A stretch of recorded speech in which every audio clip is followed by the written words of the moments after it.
사순절을 보내며 예수 그리스도의 십자가 사랑을 깊이 묵상하시는 모든 성도님들에게 하나님의 은혜와 평강이 충만하시기를 간절히 축원합니다. 오늘은 사순절 첫 번째 주일로 사순절 기간 중에 주일은 사순절에 포함되지 않고 작은 부활절의 의미를 갖고 있습니다. 오늘 말씀의 제목은 세상이 구원을 받게 하려 하심이라입니다. 세상이 구원을 받게 하려 하심이라. 오늘 본문 말씀인 요한복음 3장 1절부터 21절까지의 말씀은 복음서 중에서 가장 중요한 말씀 중에 하나입니다.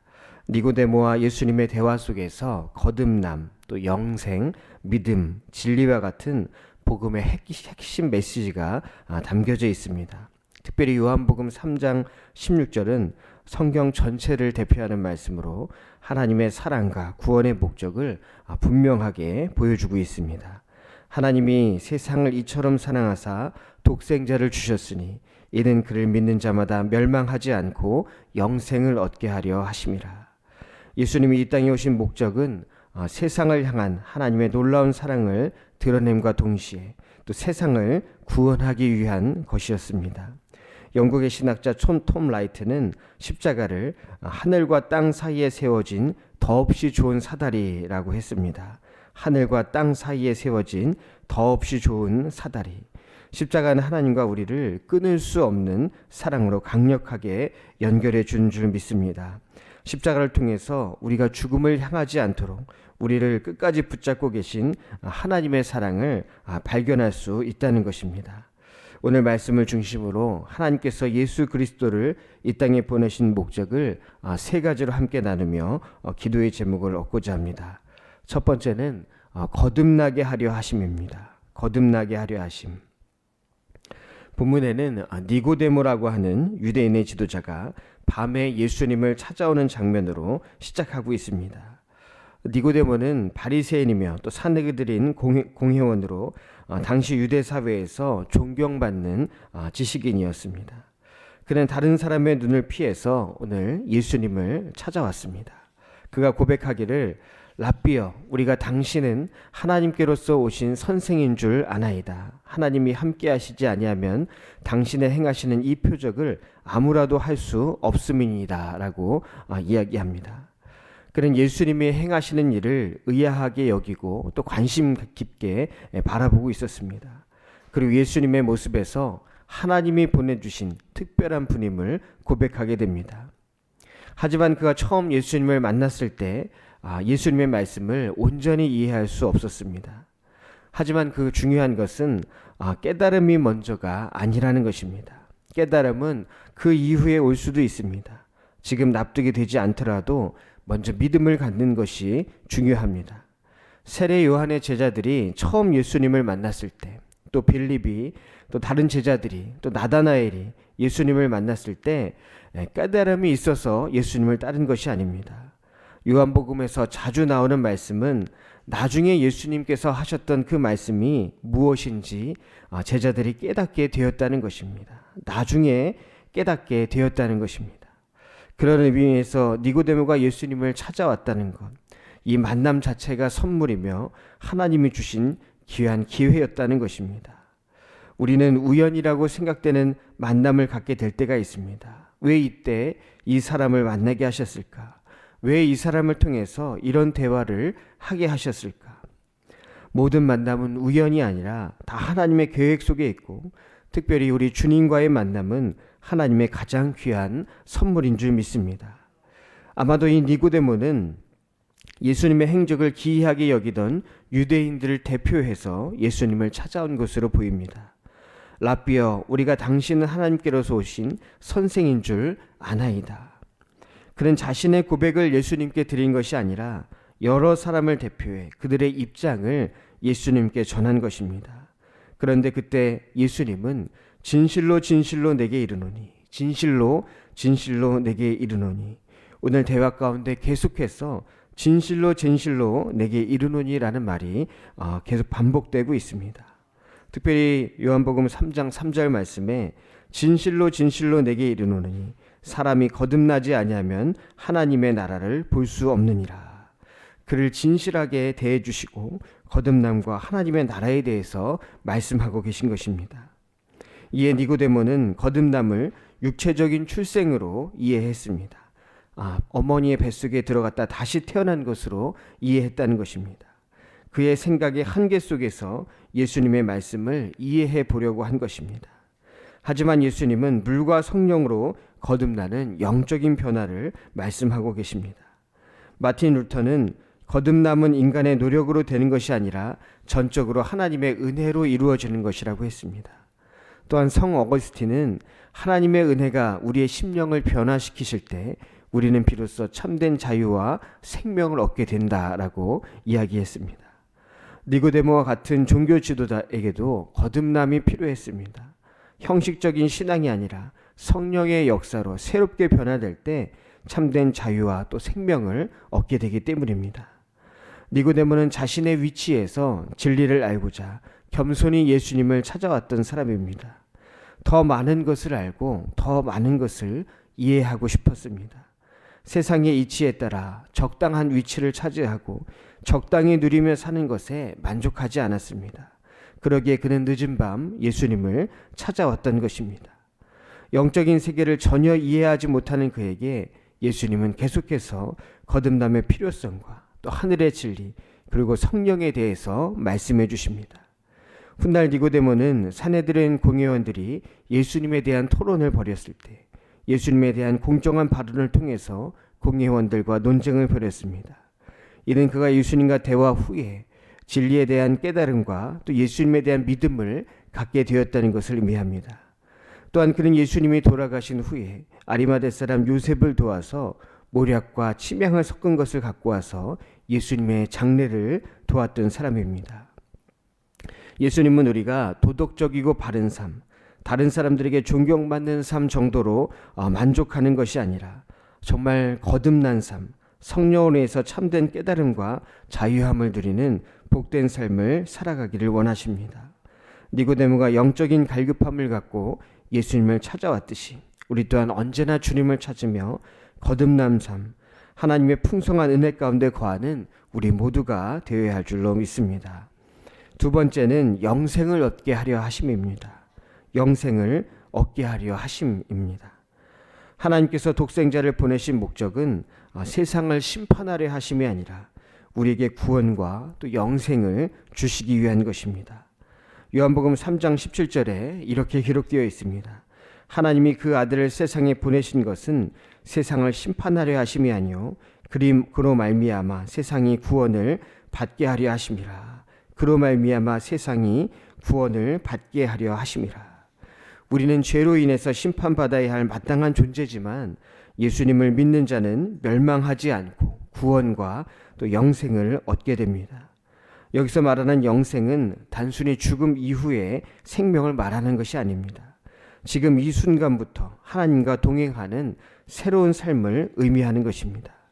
감리교회 창시자인 존 웨슬리 목사님은 구원은 단순히 천국에 가는 것이 아니라 하나님과의 깊은 교제를 누리는 삶이다. 구원은 단순히 천국에 가는 것이 아니라 하나님과의 깊은 교제를 누리는 삶이다. 영생의 현재성을 이야기하고 있습니다.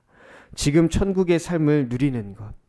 웨슬리 신학교의 크레그 힐 박사의 말처럼 그리스도인은 미래의 천국에 대한 소망을 현재로 불러오는 삶을 살아야 한다는 것입니다.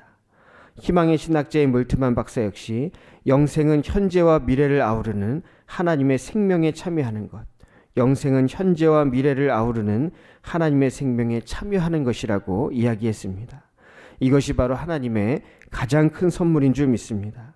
이는 단순히 우리의 생각의 변화나 시각의 변화를 넘어서 우리 존재가 변화되는 것입니다. 새로운 존재가 되는 것입니다. 그런데 이런 것을 가능하게 하는 것이 바로 하나님의 사랑, 독생자를 보내셔서 누구든지 믿는 자마다 영생을 얻게 하시려는 하나님의 사랑이라는 것입니다.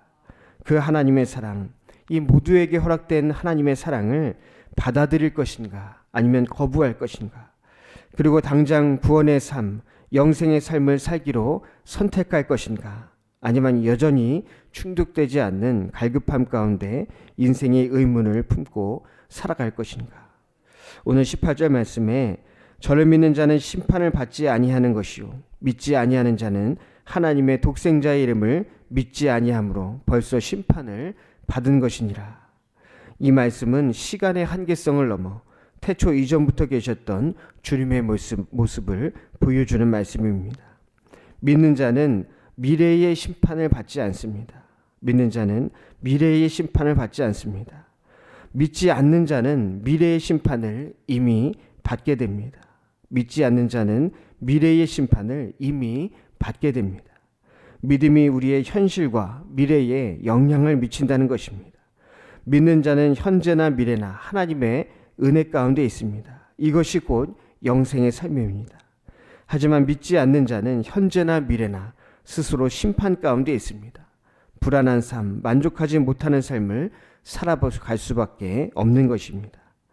예수님이 이 땅에 오신 목적, 우리를 사랑하셔서 우리로 하여금 구원과 영생의 삶을 살게 하시려는 그 사랑의 은혜를 충만히 누리시는 복된 삶이 되시기를 간절히 축원합니다.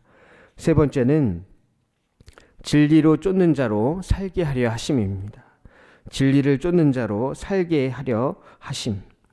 니고데모는 어두운 밤에 예수님을 찾아왔습니다. 그는 빛을 찾아 이 밤을 헤매이고 있었던 것입니다.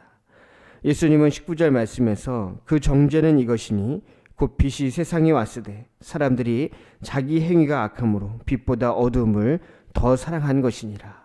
어두운 밤에 예수님과 니고데모는 마주보며 대화를 하고 있었습니다. 그들을 둘러싸고 있었던 이 어두움. 그런데 이 어두움 가운데 예수님께서 말씀하십니다. 빛이 세상에 왔으되, 빛이 세상에 왔으되. 니고데모 앞에 빛이 있다는 것입니다. 바로 예수님이 그 앞에 계시다는 것입니다. 더 이상 어둠 가운데 있을 필요가 없습니다. 여기에 빛이 있다. 진리를 찾아 더 이상 어둠을 헤맬 필요가 없다는 것입니다. 예수님은 우리 가운데 빛으로 오셨고 또 진리를 따르는 자들은 그 빛을 쫓아 살아가게 됩니다. 오늘 본문 21절에 진리를 따르는 자는 빛으로 오나니 이는 그 행위가 하나님 안에서 행한 것을 나타내려 함이라. 빛을 따르는 삶은 세상의 가치와 또 세상의 이익과 충돌할 수밖에 없습니다. 그래서 예수님의 제자 중 어떤 사람은 예수님의 부르심을 받았을 때 모든 것을 내버려 두고 바로 예수님을 따랐지만 어떤 사람은 예수님의 부르심 앞에서 주저할 수밖에 없었습니다. 그러나 예수님과 함께하는 길은 쉽지는 않지만 예수님과 함께하는 삶은 빛 가운데 살아가는 영광스러운 삶인 줄 믿습니다. 니고데모가 예수님과의 대화를 마친 후에 그가 어떤 결단을 했는지 오늘 본문에는 나오지 않고 있습니다. 아마도 그는 예수님이 주신 말씀을 품고 다시 어둠 속으로 사라졌을 것입니다. 당장 예수님을 따르겠다고 고백하거나 제자가 되기로 결단하지는 않은 것으로 보입니다. 하지만 그는 자신의 삶의 자리에서 조용히 예수님을 믿고 따랐습니다. 그래서 훗날 산헤드린 공의회에서 예수님을 옹호하고 또 예수님의 장례를 도왔던 것을 우리 요한복음을 통해서 요한복음의 기록을 통해서 발견할 수 있습니다. 자신의 방법만으로 진리를 쫓았던 그는 예수님을 만나고 진정한 진리가 무엇인지를 또 진리 가운데 따르는 삶, 빛 가운데 거하는 삶이 무엇인지를 깨닫게 되었습니다. 오늘 말씀을 묵상하면서 함께 나눠드린 사순절 묵상집을 보면은 오늘 말씀 바로 옆에 한 그림이 그려져 있습니다. 독일의 화가 알브레이트 뒤러가 그린 십자가의 처형, 십자가 위에 그리스도라는 그림입니다. 알브레이트 뒤러라는 이 화가는 우리가 기도하는 손으로 잘 알려진 그런 화가입니다. 이 그림에서 예수님은 십자가 위에서 빛을 발하며 양팔을 활짝 벌리고 계십니다. 그리고 그 뒤에 배경은 검은색으로 칠해져 있는데 이 검은색은 완전한 어두움을 의미합니다. 어둠 가운데 빛으로 오신 주님, 그런데 그 가운데서 빛을 발하시며 계시는 예수님의 표정이 너무나도 슬퍼 보입니다. 이 표정을 따라가 보면은 바로 예수님의 십자가 아래 슬퍼하고 있는 사람들이 있습니다. 오른쪽 아래에는 여러 사람들이 슬퍼하는 모습을 표현하고 있는데 두 손을 들고 통곡하는 사람, 아마도 십자가까지 따라간 요한으로 보입니다. 또 손을 펴고 통곡하는 것은 아무것도 할 수 없다는 인간의 무력함을 표현하는 것입니다. 그리고 그 앞으로 슬퍼하는 여인들의 모습이 그려져 있습니다. 그리고 예수님 발 아래에는 막달라 마리아가 엎드려 슬퍼하고 있습니다. 그리고 왼쪽 아래에는 서로 대화하는 두 명의 군인이 나오는데 한 사람은 창을 들고 서 있습니다. 예수님의 옆구리에서 피와 물이 흐르고 있는데 방금 이 창으로 예수님의 옆구리를 찌른 것으로 보입니다. 그런데 이때 한 사람이 손을 들고 이야기를 합니다.